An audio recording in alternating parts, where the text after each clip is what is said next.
I was playing around with my Steam library and sorted by rating just for kicks, when a game I forgot about popped right up to the top. Katana Zero. Out of 1,400 plus games I own, this ranks at the top with 98% positive ratings, which actually means it's tied with a lot of these other games, but let's not be overly technical, okay? You're dropped into the action as some sort of samurai assassin in the retro future, taking missions to kill targets, then stumping back to your crappy apartment to unwind and occasionally having a session with your psychiatrist, a kindly fellow who definitely has your best interests at heart. At this point, you probably have some questions. Who are you? Why are you doing this? Are they actually going to explain these powers, or is this just a game mechanic thing? Why do you have such a crappy apartment? Can't someone with your skills get paid more? Or is housing still unaffordable in the retro future? Fear not, for most of these questions are explained in due time. Not even that much time, because Katana Zero is pretty briskly paced and kinda short. But I'm getting ahead of myself. The name of the game is one-hit kills, for you and for everything you see. You enter an area, slice, dice, and mince your way through every goon you see, and move on. Unless you die, in which case, haha, just kidding, that was all in your mind, let's have a do-over. It's fast-paced, it's visceral, it's several other adjectives, it lets you feel like a deadly badass, but still stays challenging, it keeps you on your toes, and it works really well most of the time. Sometimes it turns into trial and error, dying over and over while you try to figure stuff out, or clearing 99% of an area just to whiff on the last guy and do it all over again. Other times I just Leroy Jenkins my way through an area on my first try, and I'm just sitting there staring at the screen thinking I have no idea what I just did, but it worked, I guess. There's a variety of goons of varying levels of deadliness to cut through, though the low-level guys are mostly speed bumps. The only usefulness they might have is if they get sent to guard a room that needs to be painted red and letting the inevitable take its course.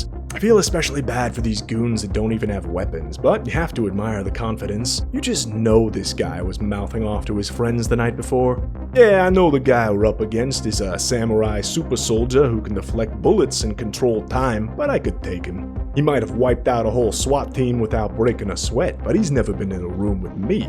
There's good variety of enemies overall though, and really in the game in general. A game where you might have to play through the same area a dozen times to get through runs a real risk of becoming repetitive. So Katana Zero compensates by changing things up a lot. There's some stealth stuff, a vehicle section, you have to do a frickin' Temple of Doom minecart section at some point. I don't remember why that was necessary exactly, but it was fun. Yeah, the game is a bit silly at times, a bit weird. I mean, I figured it would be about 2 seconds in when I was running around in a bathrobe bisecting gangsters, but the world of Katana Zero is kind of all over the place. The tone, the setting, I think retrofuturism is what they're calling it. Like, there's clearly sci-fi stuff like laser grids, but also retro technology like cassette tapes and dumb phones. Can I just say how wonderful it feels to have all the things I grew up with being considered retro now? It feels like my back hurts, often, for no reason. Even as I sit here saying this, I gotta get a better chair. What was I? Oh, yeah, Katana Zero. Hey, look, a CRT television. I remember those. Nostalgia, fun, whee! Really though, there's just a ton of fun details built into the levels. It's filled with references and charm and little jokes. It's inspiring to see what's possible with just a few pixels and a whole lot of imagination. There are AAA games with whole teams dedicated to world building that don't have this level of creativity. On the topic of other games, you know what this kind of reminds me of? Ghost Runner. Not so much in the visuals, obviously, but more broadly in the rundown future super assassin killing and dying in one hit sort of deal. Which made me think, because I like Katana Zero and I kinda didn't like Ghost Runner, so what exactly was the deal breaker there? I think ultimately it comes down to pacing.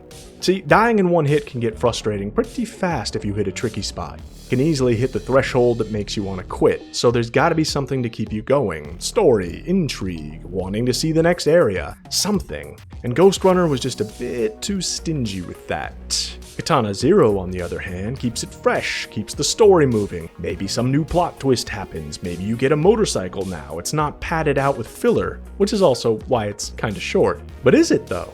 Maybe it's exactly as long as it needs to be.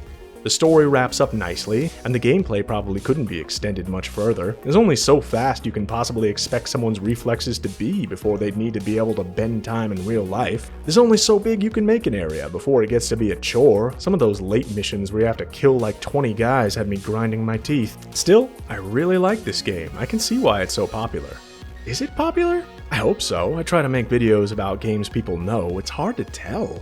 On the one hand, yeah, Katana Zero is stupidly high rated, but it is 5 years old now. It doesn't get talked about that much. It's what I would call a well-known obscure game.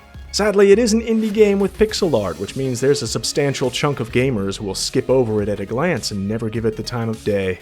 And that's a real shame. Well, it's their loss. But if you love Katana Zero, let everyone know why in the comments.